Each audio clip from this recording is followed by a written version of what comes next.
1-2-1-3. Коска, брат. Добро дојдовте моето ново видео. Денес си снимаме со Дарик кој се занимава со повеќе професии, тоа се диџеј и рап. Малце ќе поразговараме за неговата кариера, така да останете до крај на видеото. Мислам дека ќе ви се допадне. Здраво, Дарко. Даре ми да ми еше пришол. Мило ми е, баки, и после долг период, долго договарање, успеавме да се искомбинираме некако, да се склопиме. Со оглед на околностите, дека и ти работиш и ја работам, па сега малку времето не ни дозволува, а и од различен одел на Скопје сме, така да Ама нема гаре, најдовме средина. најдовме средина некоја да се договориме и да направиме колаборација. И сега, ајде да прашам, пичи се во 3 збора. Со тоа ќе почнеме. Workaholic, бесно и многу дружелюбив, брат. Супер, ајде од каде е идејата за, ајде ќе почнем прво со рапа, после ќе намениме малце и со диџејството и малце ќе поразговараме на тие теми. Ајде, каде идеи, каде жил, бе? Па види вака, за рапот, околу рап музиката, со него се запознав на мои 5 години. Немаше никој во тој период околу моје друштво што слушаше рап и што целеше кон таа бранша. Единствено, јас бев оделен од друштвото со рап музиката, сите слушаа нели у тој период Цеца, едно друго, трето, Шабан Шаулич, Питер Милич, нешто македонско тука се мешаше.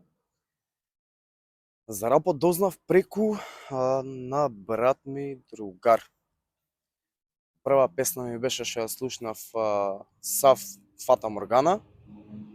Од тогаш ми се засвиѓа рапот и до ден денес не дека целам кон околу музиката, само стриктно кон рап, слушам се што е квалитетно и поштувам многу македонско.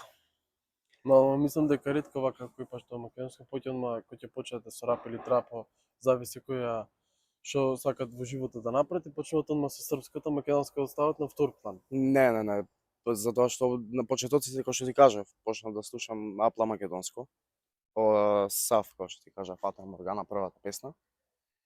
После тоа по Google пребарување рап во Македонија, кои се групи и поединци како артисти, се запознав и со Легијата тој период, од после, со Страйк, Елди Пистолеро, Тонио Сан, нели, кај нас, и до ден денес си ги поштувам тие кралеви, затоа што единствено Тие имат направено нешто. Да, и некако се пронаоѓа в тој период околу текстовите, затоа што јас како дете бев 24, од 24/7, 24 бев на улица искочен. На улица се знае што се преси, игра се.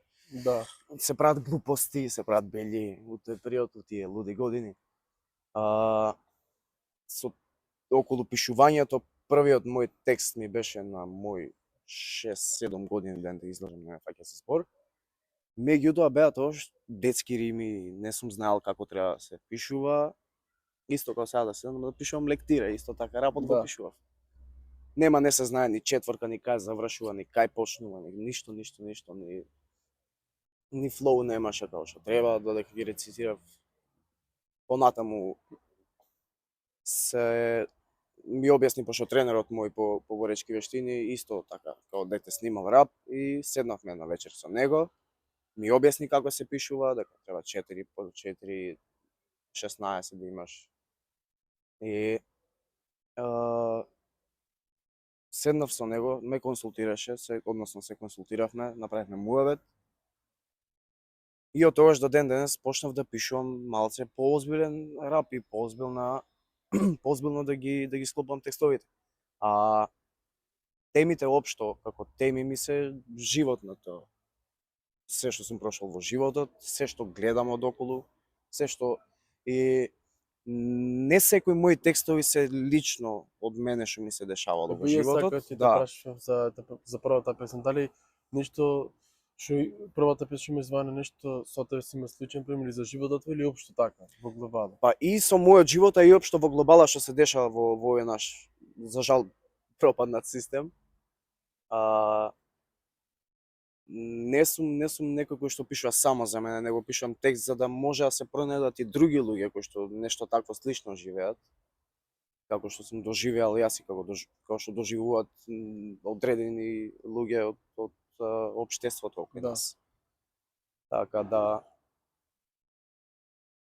првата песна ја снимив кај на тренеров мој комшија Гоки Павловски, поздрав до него, може да го гледа видеото. Од тука почнав нели да снимам рилсови на Инстаграм, да објавувам. После тоа се запознав со DJ Bono, нешто као требаше да снима песна, па му фалеше уште еден да му упадне у песната као фит. Му пишев дали би прифатил да снимаме заедно. И од тогаш па до ден денес себе сум во Ritmo.mk како артист, како диџеј. Тоа е тоа. Супер, кога ти беше првиот настап, како ти беше чувството? Па види, настап како настап сум немал до сега околу рап музиката, со Илјата музиката. со дичеството. Имавме еден хуманитарен настан кој што го држевме јас и повеќе артисти од Македонија, заедно со DJ Bono, David Black, Иван Айнштајн. Имавме еден мини настап, така кажано, за едно дете што се лекуваше кај нас. Фала му на Бога се секој што треба. И да се рече тоа дека би било некој, така кажано, настап околу рап музиката. Супер, требаше во ова наредна прашање ти поставам, требаше во почеток, ама ајде се малку изумивме. Какво детство имаш, ако можеш во кратки црти нешто? Детство каков сум Да. имал? Многу палав бев, брат. Многу бесен бев, многу немаше со некого да не сум се степал у тој период. Едноставно лудо дете. Енергичен. Лудо дете и енергично дете. Супер, наредно прашање ми е, ајде дали според тебе можеш примете рап или диџејство? Ајде прво со рапот ќе кажеш, после со диџејството, дали може да се успее во Македонија, може да е скромен живот и да се живе во Македонија со таа професија?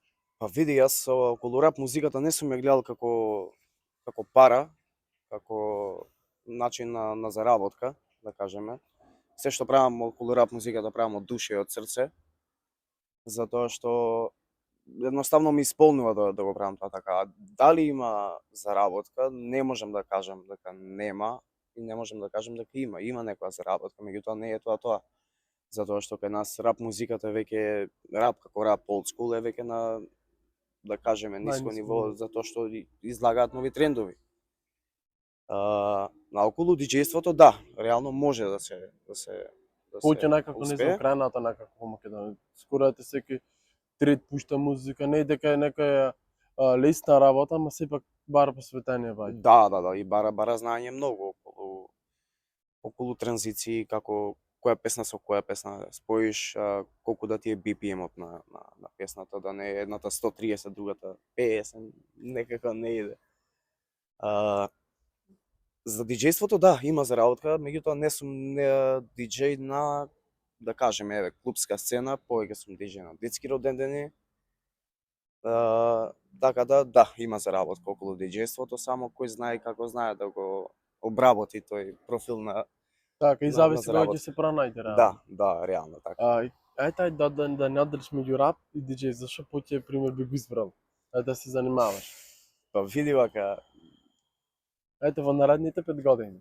Во наредните 5 години, реално диџејството, затоа што секако и во рапот има диџејство, затоа што нели скречување едно, друго, трето, мене скречот уствари ме натера да почнам со диџејството, како мал се цртав на ливчиња,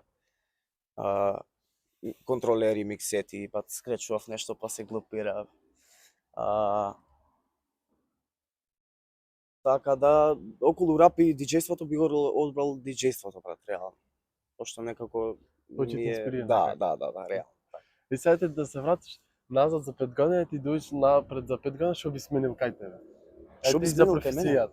Ете, за тебе за професиите што се занимаваш. Па кај мене би сменило лично, брат, односот кон луѓето и пристапот, у изминатите 5 години уназад, унапред би цел кон многу профит, брат, како да ти кажем, и Значи кон успех нешто.